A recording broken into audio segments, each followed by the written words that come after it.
Ево започна подготовките на женскиот фудбалски клуб Билјанин Извори. Ќе направиме еден разговор со претседател на клубот. Што има ново во клубот? Гледаме нови играчи. Стартот да го пишеме како ќе биде се. И што очекувате од првенството што престои? Да, како што гледате, еве на стадионот веќе пристигнаа новите фудбалерки, од кои 14 се нови фудбалерки имаме и со постоечкиот капацитет што ги имаме.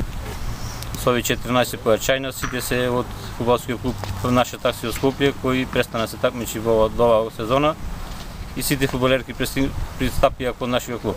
Значи ли тоа дека можеме да очекуваме висок пласман и освојување шампионската титула, со тоа излегување на европска сцена? Охрид барем во женска конкуренција да можеме тоа да го доживееме, ако не оди машкиот фудбал во момент. Да, јас сум мислам дека први ќе бидам во градов, што ФК фудбалски клуб од Охрид, тоа е женскиот клуб Билјанин Извори од Охрид, што ќе игра на Лига шампиони, а тука нема да го оставам и тренерот кој е од Ниш, заедно кој водеше и Наше такси, кој 2 години настапуваше во Лига шампиони.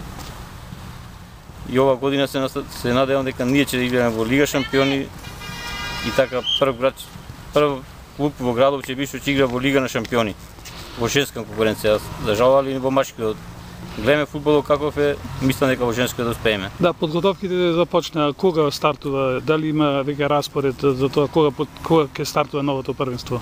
Да, веќе во сабота на градскиот стадион Билјанин Извори во Охрид, во 16 часот играме со екипата на младост од Оризари. Второ коло одиме во Куманово, па следува пауза од 2 недели. И после поново пречекуваме победа од Прилеп овде. Ви посакувам многу успех и да се надеваме дека ќе во Охрид ќе видиме некое звучно европско име од Лигата на шампионите. Јас сум преголем оптимист како и ти исто. Јас се надевам дека Лига шампиони нема да ни избегат. Благодарам за разговорот.